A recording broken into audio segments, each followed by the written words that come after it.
Hello, dear students. How are you all? I hope you all are fine and healthy. So, welcome back to your science classes.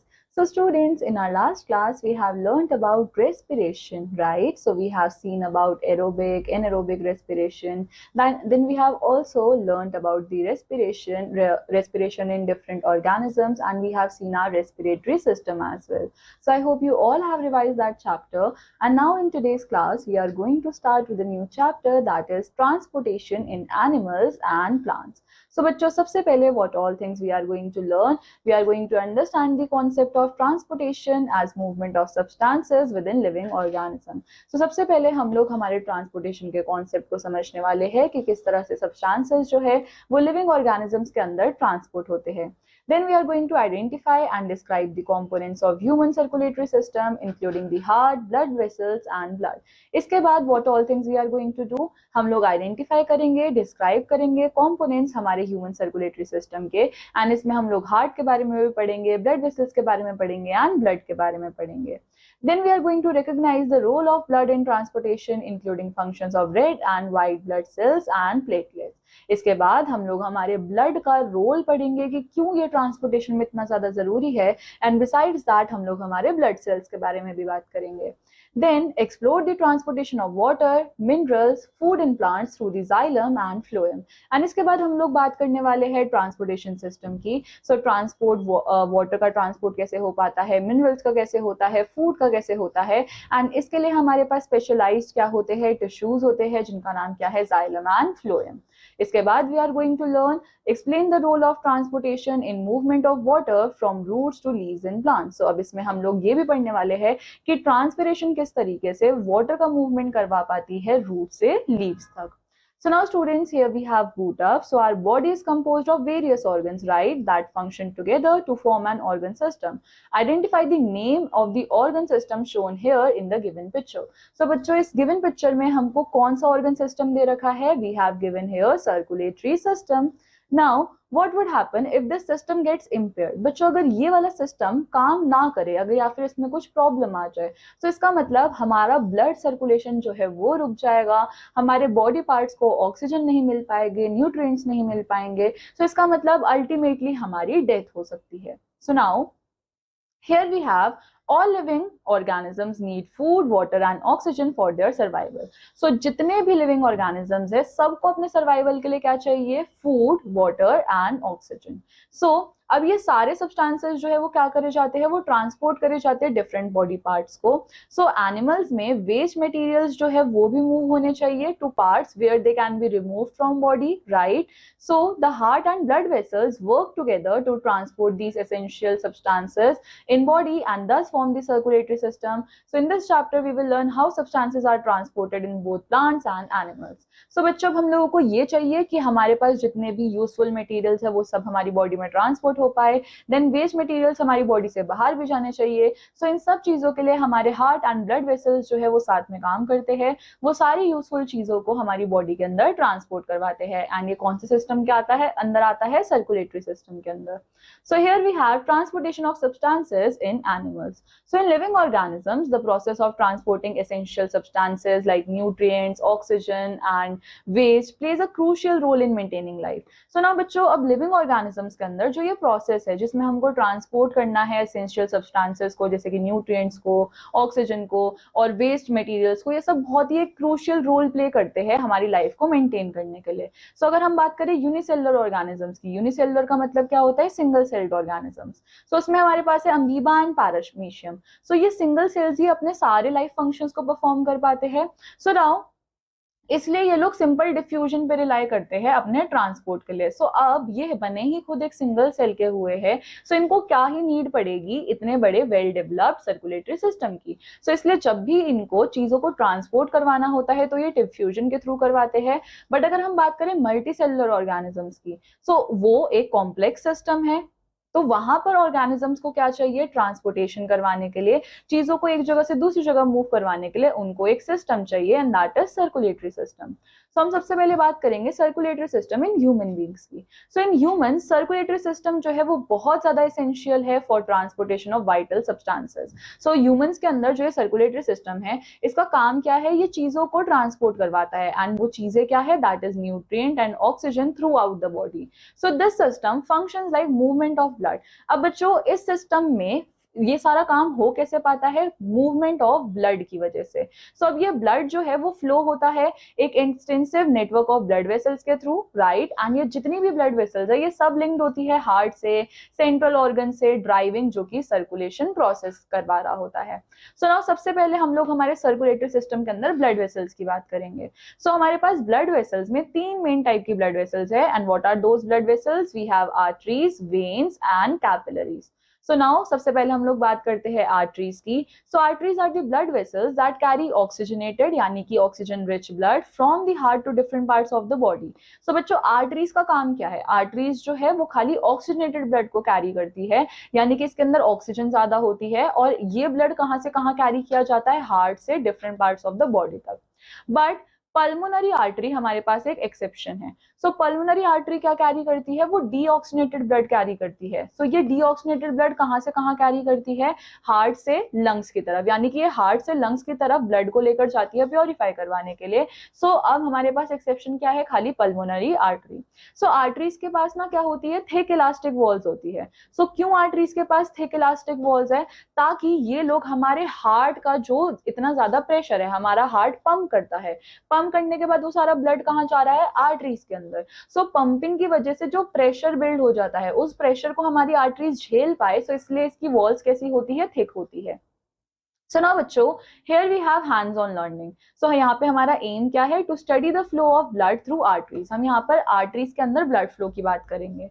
सो इसके लिए material हमको खाली pen and paper चाहिए, and method क्या है, हमको place करना है हमारी इंडेक्स फिंगर को ऑफ योर राइट हैंड। सो ये रहा मेरा राइट हैंड, एंड हम क्या कर रहे हैं, हमारी इंडेक्स फिंगर को प्लेस कर रहे हैं inner side of our left wrist के, right. Then count the number of pulse beat in 1 minute. अब आपको यहाँ पर हाथ रखकर, अपनी इंडेक्स फिंगर को इस तरह से रखकर आपको अपनी पल्स को काउंट करना है कि एक बीट में, एक मिनट में आपकी कितनी पल्स आ पाती है।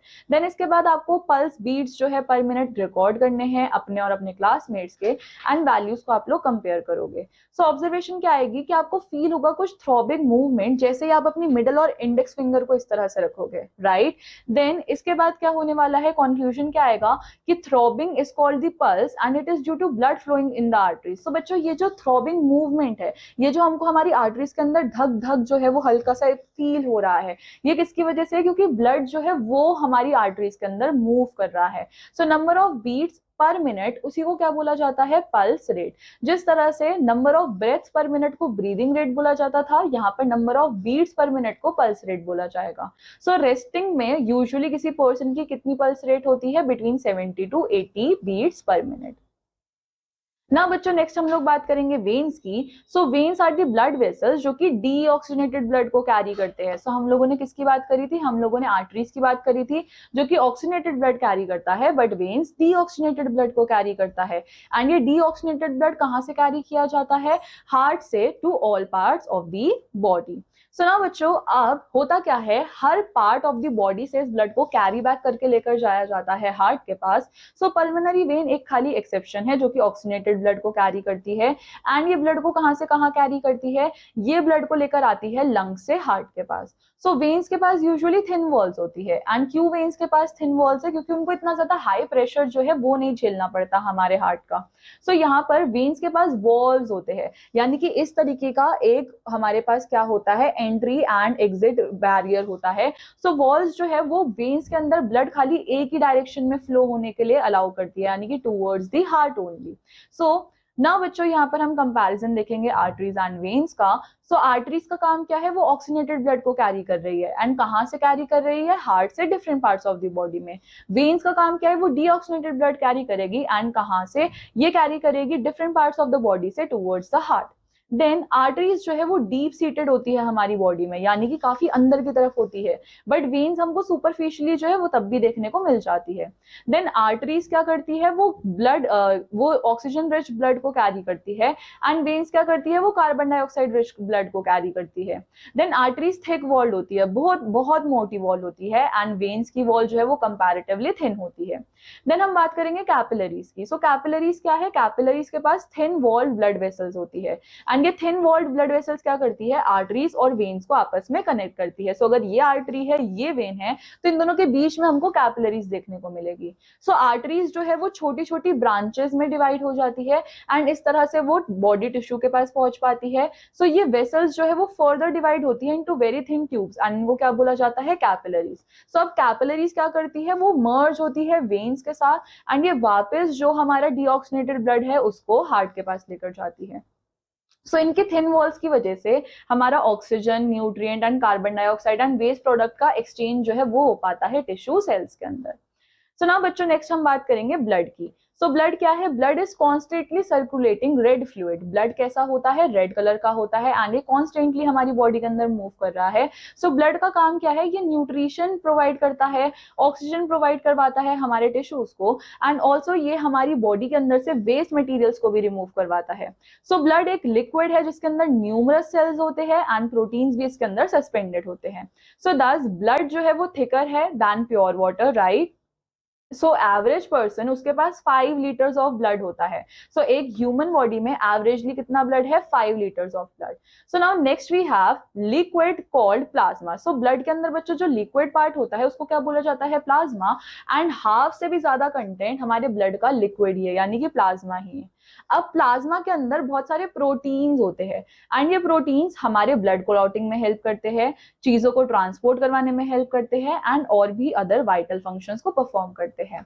सो ब्लड प्लाज्मा के अंदर हमारे पास ग्लूकोज भी होता है, एंड अदर डिजॉल्व न्यूट्रिएंट्स भी होते हैं। So about half of blood volume ये किससे कंपोज होता है, ब्लड सेल से। सो हमारे पास 3 टाइप्स ऑफ ब्लड सेल्स है। सो हमने देखा कि आधा पार्ट ब्लड का क्या है, प्लाज्मा, एंड आधा पार्ट ब्लड का क्या है, blood cells.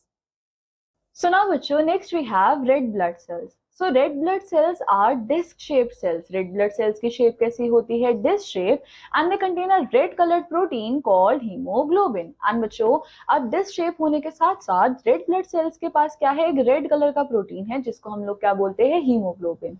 So this hemoglobin it combines with oxygen to form oxyhemoglobin which helps in transporting oxygen throughout the whole body. So now बच्चों होता क्या है, ये जो red pigment है हीमोग्लोबिन, ये कंबाइन करता है ऑक्सीजन के साथ, एंड ये क्या बनाता है, ऑक्सी हीमोग्लोबिन, और ये ऑक्सी हीमोग्लोबिन ही क्या करता है, ऑक्सीजन को through out the body transport करवाता है। सो आरबीसीज जो है बनते कहाँ पे है, सो आरबीसीज हमारी बॉडी के अंदर, हमारे बोन मैरो के अंदर बनते हैं, एंड एक आरबीसी का लाइफ स्पैन कितना होता है, 120 डेज। नाउ हम लोग बात करेंगे व्हाइट ब्लड सेल्स की। So white blood cells are slightly larger than the red blood cells. अब व्हाइट ब्लड सेल्स का साइज रेड ब्लड सेल्स से ज्यादा बड़ा होता है, एंड मेन फंक्शन क्या होता है डब्ल्यूबीसीज का, कि ये हमारी बॉडी के अंदर जो भी इन्फेक्शंस होते हैं उनके अगेंस्ट फाइट करते हैं। सो नाउ बच्चों hence these cells increases in number when a person suffers from illness. So इसलिए जब भी कोई बीमार पड़ता है और उसका अगर ब्लड टेस्ट करवाया जाता है, उसमें डॉक्टर क्या चेक करते हैं, WBC का नंबर। अगर WBC का नंबर ज्यादा है इसका मतलब हमारी बॉडी के अंदर कुछ इन्फेक्शन है जिसके लिए हमारी बॉडी फाइट कर रही है। So they show amoeba-like movement that helps it to reach to site of infection through the walls of blood vessels. And बच्चों अब ये WBCs का मूवमेंट कैसा होता है, एकदम अमीबा जैसा। सो इस अमीबा मूवमेंट की तरह से ही वो क्या कर सकते हैं, वो ब्लड वेसल्स की वॉल से थ्रू साइट ऑफ इन्फेक्शन की तरफ पहुंच जाते हैं। नाउ हम लोग बात करेंगे प्लेटलेट्स की। So platelets are smaller than red blood cells in the body. They help the blood to clot whenever there is wound in our body.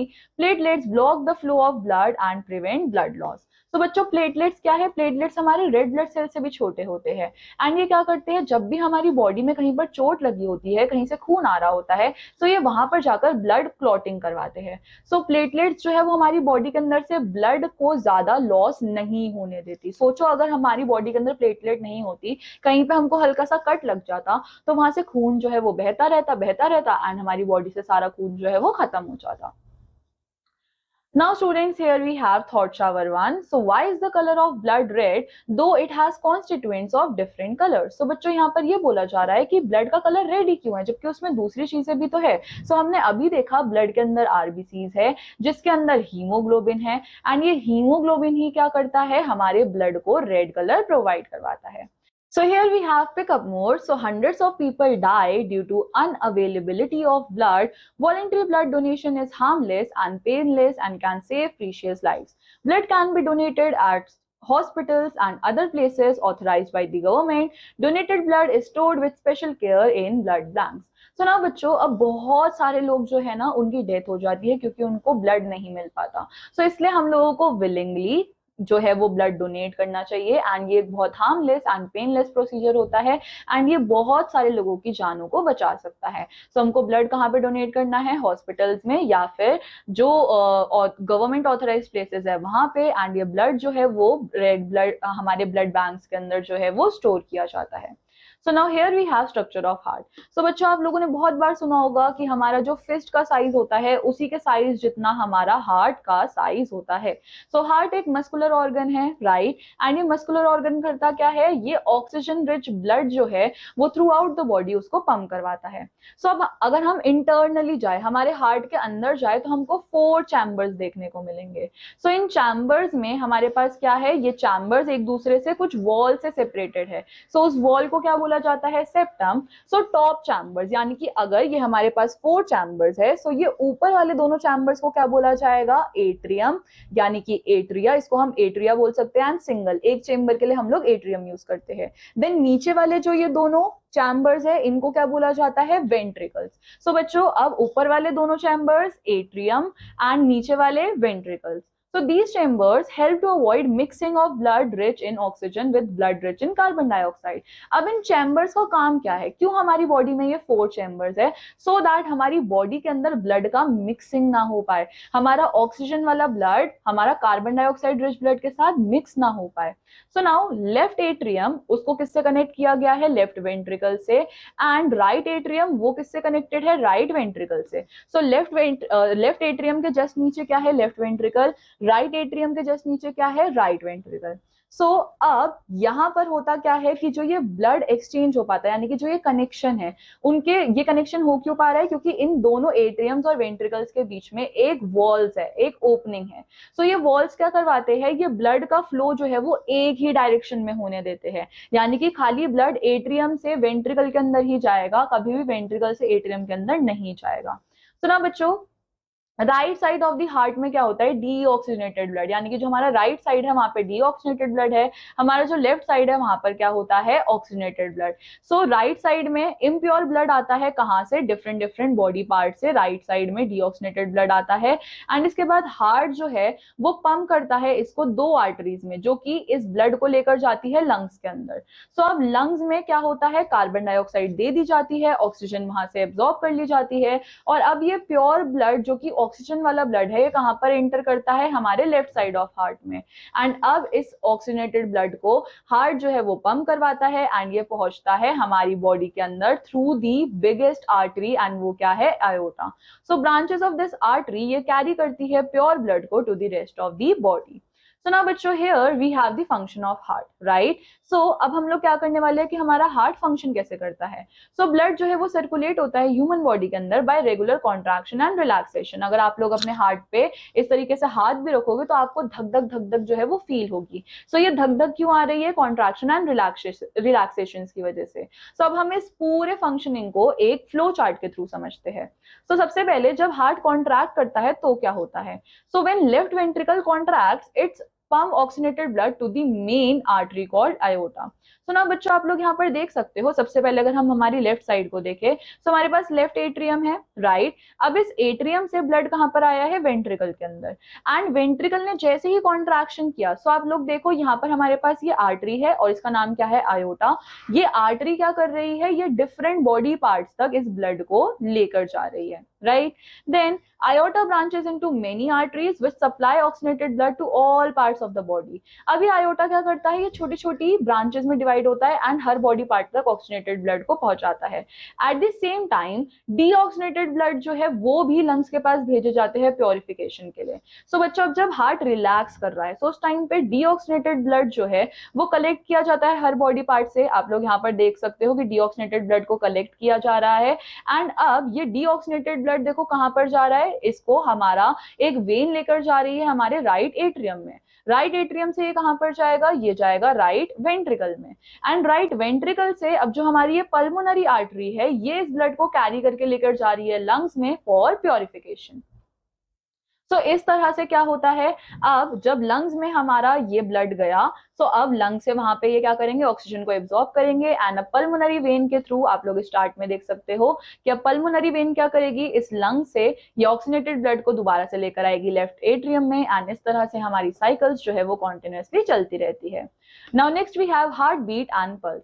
So heart क्या करता है, हार्ट कॉन्ट्रैक्ट करता है। सो कॉन्ट्रैक्ट करके ये लोग पंप कर सकते हैं ब्लड को into the body through arteries and relaxes to receive blood from the body through veins rhythmically. So now बच्चों होता क्या है, हार्ट जब कॉन्ट्रैक्ट करता है तो ये ब्लड को पंप करता है एंड ये ब्लड जो है वो कैसे जाते हैं, आर्टरीज के थ्रू जाते हैं। और जब हमारा हार्ट रिलैक्स होता है तब ये ब्लड को रिसीव करता है वेन्स के थ्रू एंड ये रिदमिक चीजें जो है वो चलती रहती है। सो अब ये जो रिदमिकली कॉन्ट्रैक्शन एंड रिलैक्सेशन है हार्ट की, इसी को क्या बोला जाता है, हार्ट बीट। सो जैसे ही डॉक्टर हमारे पास स्टेथोस्कोप रखते हैं सो वो क्या करते हैं, वो पेशेंट की हार्ट बीट को सुन रहे होते हैं, right. So sound is actually produced by the walls. अब ना बच्चों जो हमको धक धक साउंड जो है वो सुनाई देता है वो एक्चुअल में किस चीज का साउंड होता है, वो वॉल्स का साउंड होता है जो कि हमारे एट्रियम्स और वेंट्रिकल्स के बीच में होते हैं। सो नॉर्मल हार्ट रेट कितनी होती है किसी पर्सन की, 60 to 80 टाइम्स पर मिनट या फिर 60 to 80 beats per minute.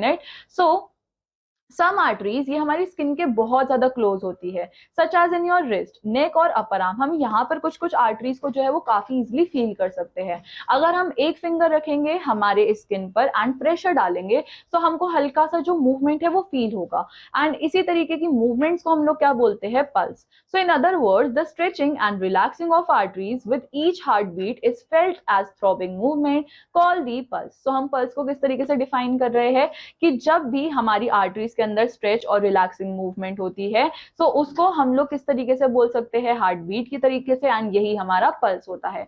So normal pulse rate जो है वो हमारे एज की वजह से वेरी करता रहता है।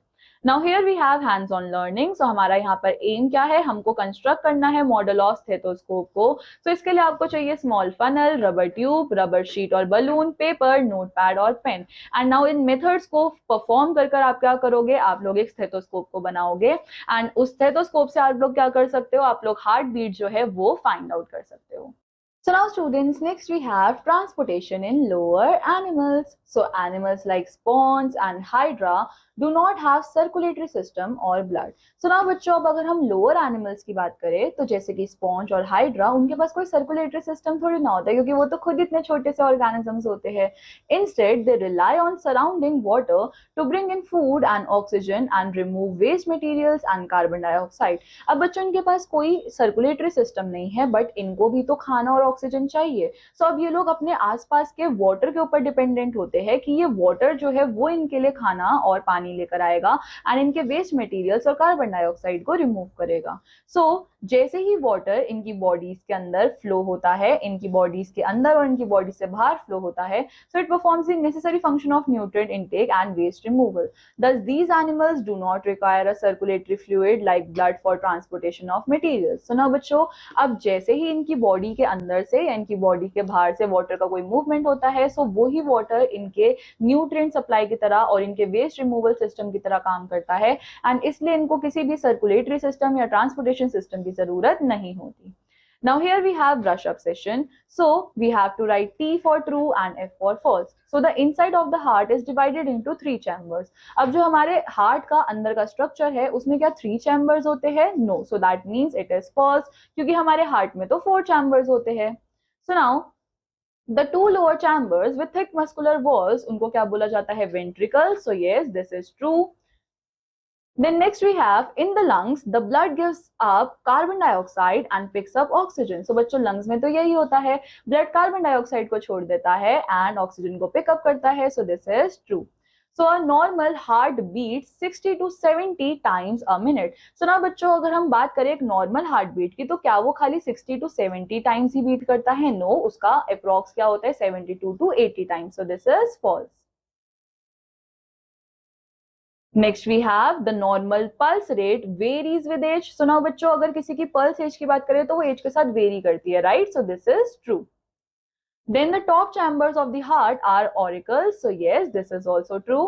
Then the walls allow the flow of blood in one direction only. So yes, this is also true. Now next we are going to learn excretion in animals. So now बच्चों, अब हम बात करते हैं excretion की। हम लोगों ने transportation की बात तो कर ली। So body has different methods for removing waste. अब हमारी body के different ways है जिससे वो waste materials को remove करवा सकता है। उसमें से एक वे क्या है? एक्सहेलेशन। सो एक्सहेलेशन में हम लोग क्या कर रहे थे? कार्बन डाइऑक्साइड जो कि वेस्ट मटेरियल है उसको हमारी बॉडी से बाहर निकाल रहे थे।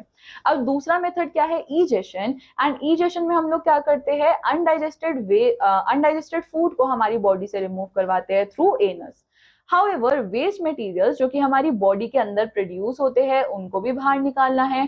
सो ये वेस्ट जो है वो कहाँ प्रोड्यूस हो रहे हैं? हमारे सेल्स के अंदर, क्योंकि हमारे सेल्स के अंदर बहुत सारी केमिकल रिएक्शन चल रही है जिसकी वजह से हमारा कोई ना कोई वेस्ट प्रोडक्ट जो है वो जनरेट हो जाता है। So now as cells perform their functions they generate by products that can be harmful if not removed. And see, यहाँ पर यही बोला जा रहा है कि हमारे सेल्स के अंदर बहुत सारी रिएक्शंस होती है जिसकी वजह से वेस्ट प्रोडक्ट्स बनते हैं, और अगर उन वेस्ट प्रोडक्ट्स को नहीं हटाया गया तो वो बहुत ज्यादा हार्मफुल हो सकते हैं हमारे लिए। So this process of eliminating waste from our cells of our body, इसी को हम क्या बोलते हैं? एक्सक्रीशन। सो जिस प्रोसेस से हम लोग हमारे वेस्ट को रिमूव करवाएंगे हमारे सेल से, हमारी बॉडी से, उसी प्रोसेस को क्या बोला जाता है? एक्सक्रीशन।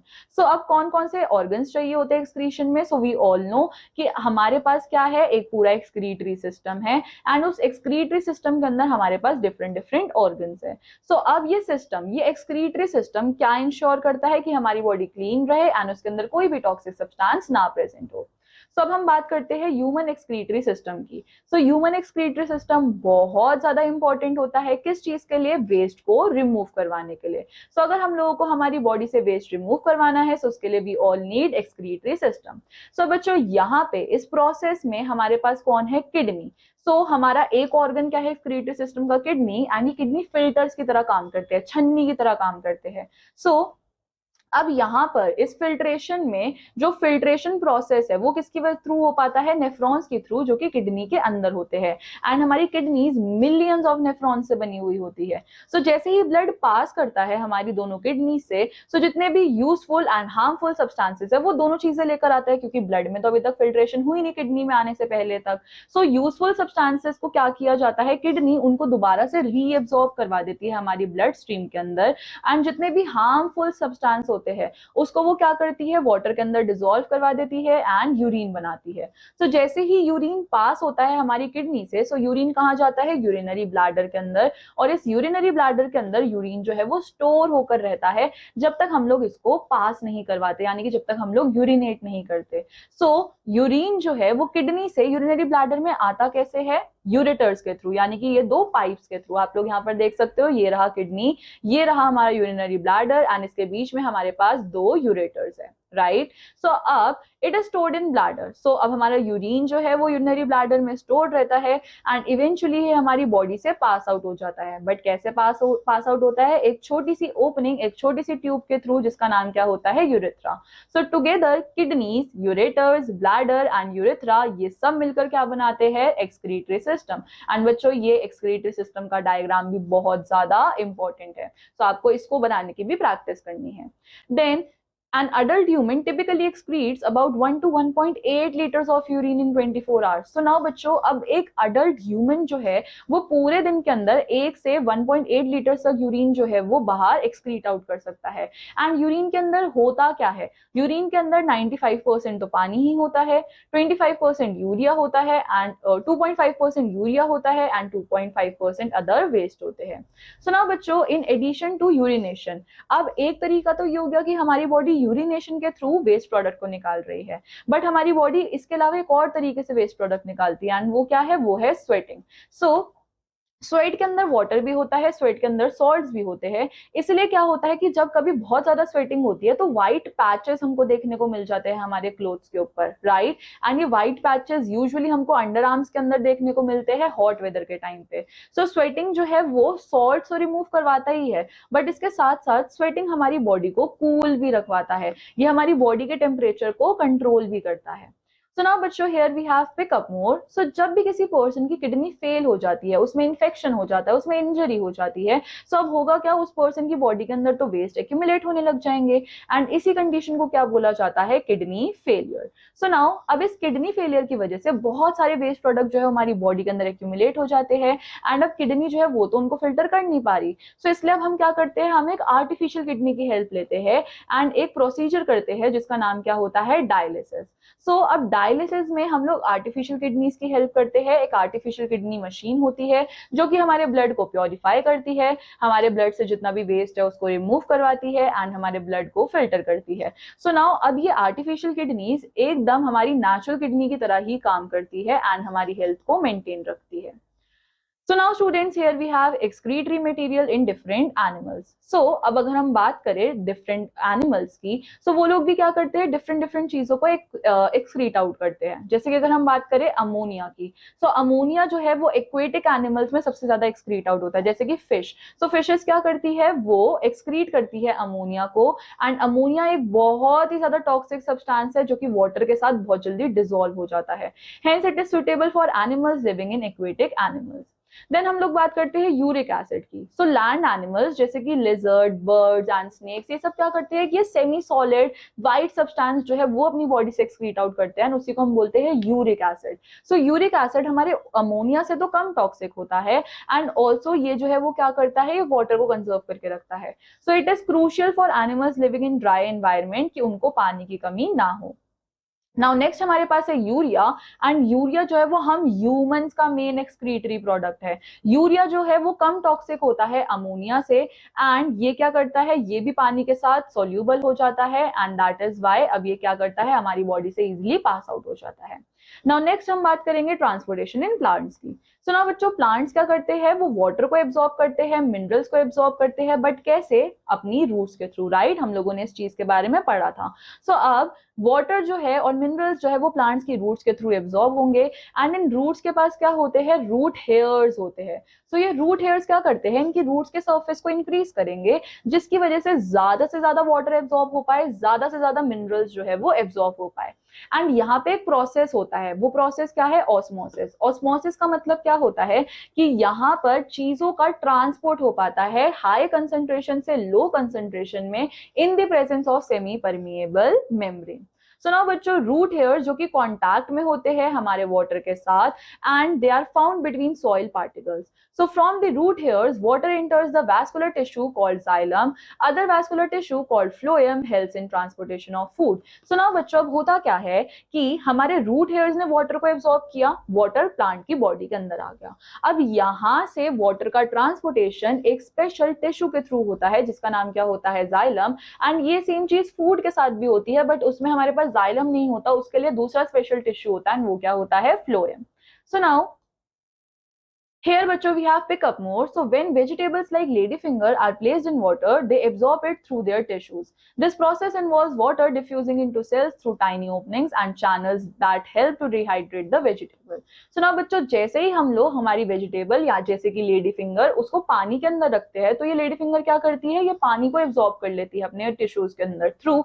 सो अब इस प्रोसेस की वजह से होता क्या है कि वाटर डिफ्यूज हो जाता है स्मॉल ओपनिंग्स के अंदर, एंड अब हमारी वेजिटेबल जो है वो फिर से रिहाइड्रेट हो जाती है। सो नाउ अब हम लोग बात करते हैं जाइलम की। सो जाइलम में क्या होता है, वाटर जो है वो रूट्स के थ्रू लीव्स तक आ पाता है। सो जाइलम ही है जो कि वाटर को लीव्स, रूट से लीव्स तक लेकर जाता है, राइट। सो इस सिस्टम में, जाइलम सिस्टम के अंदर हमारे पास क्या क्या होता है, हमारे पास कुछ स्ट्रक्चर्स होते हैं जैसे कि जाइलम वेसल्स। सो ये जाइलम वेसल्स किसकी तरह होती है, पाइप्स की तरह होती है, एंड ये पाइप्स ही है जो कि वाटर को ऊपर कैरी कर लेकर जाते हैं लीव्स के पास। सो अब ये प्रोसेस बहुत ज्यादा जरूरी है। This process is essential for plants overall function and growth. The xylem are specialized pipe-like vessels that transport water and nutrients from the soil. So now बच्चों, अब ये प्रोसेस जो ये जाइलम का ट्रांसपोर्टेशन प्रोसेस है, ये बहुत ज्यादा जरूरी है ओवरऑल फंक्शनिंग और ग्रोथ के लिए प्लांट की। सो जाइलम्स होते क्या है, जाइलम्स एक पाइप लाइक टिश्यूज है, पाइप लाइक वेसल्स है, जो कि न्यूट्रिएंट्स और वाटर को क्या करते हैं, ट्रांसपोर्ट करवाते हैं हमारे रूट से लीव्स तक।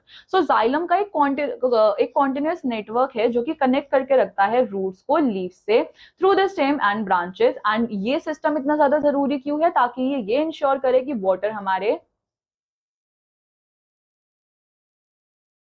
हमारे हर पार्ट तक काफी आसानी से पहुंच जाए।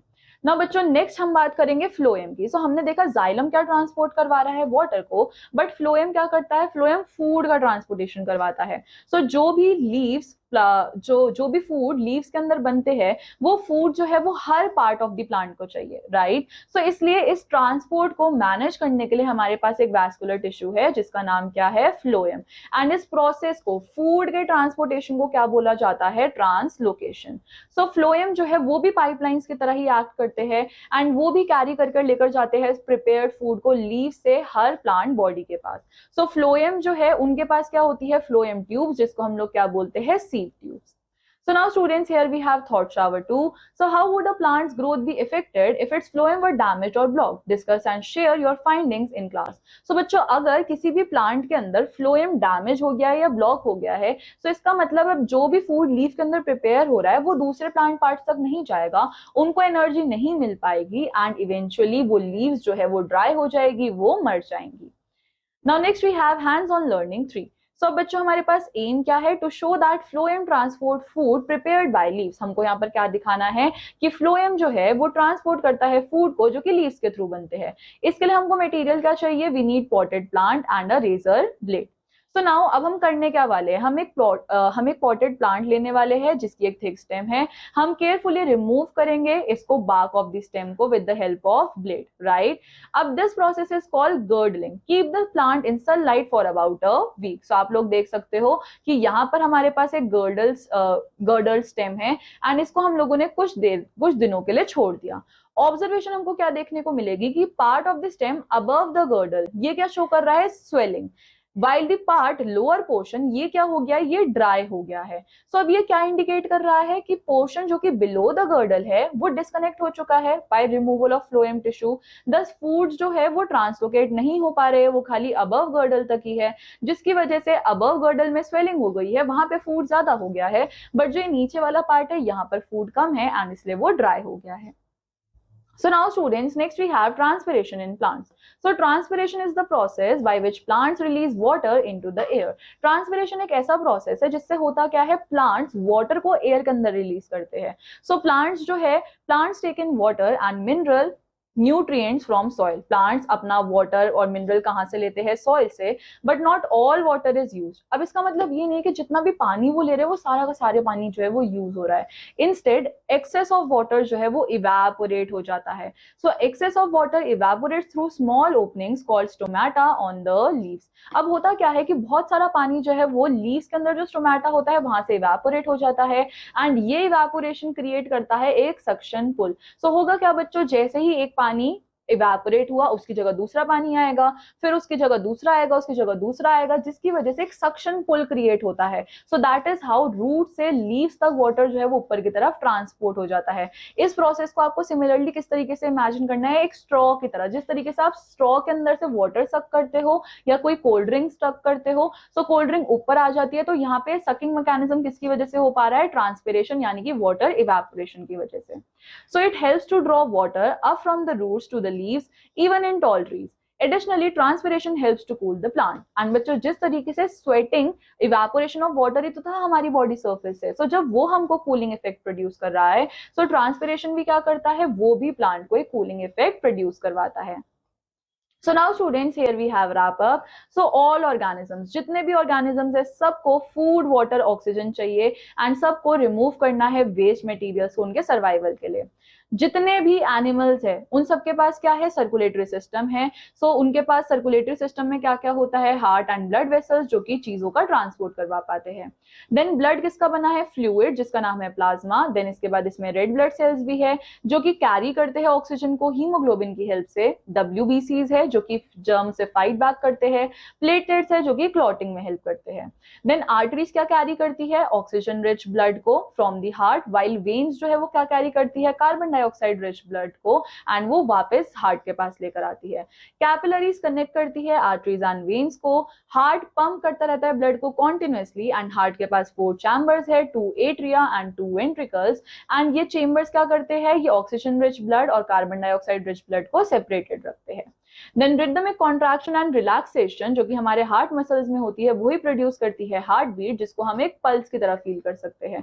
सो removal of waste from the body जैसे कि यूरिया, इसी को हम क्या बोलते हैं, एक्सक्रीशन। एंड ह्यूमंस के अंदर किडनी जो है वो फिल्टर करती है ब्लड को, ये प्रोड्यूस करती है यूरिन जो कि स्टोर होता है जाके हमारे यूरिनरी ब्लैडर में, एंड ये यूरिन एक्सक्रीट आउट हो जाता है हमारे यूरेथ्रा के through.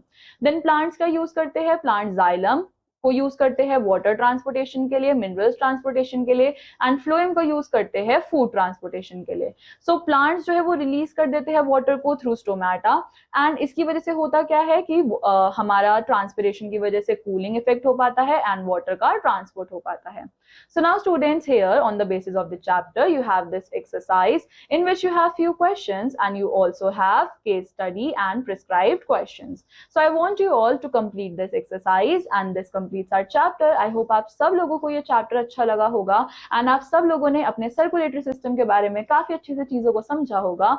Now I'm going to meet you in the next class. Till then, take care. Bye bye.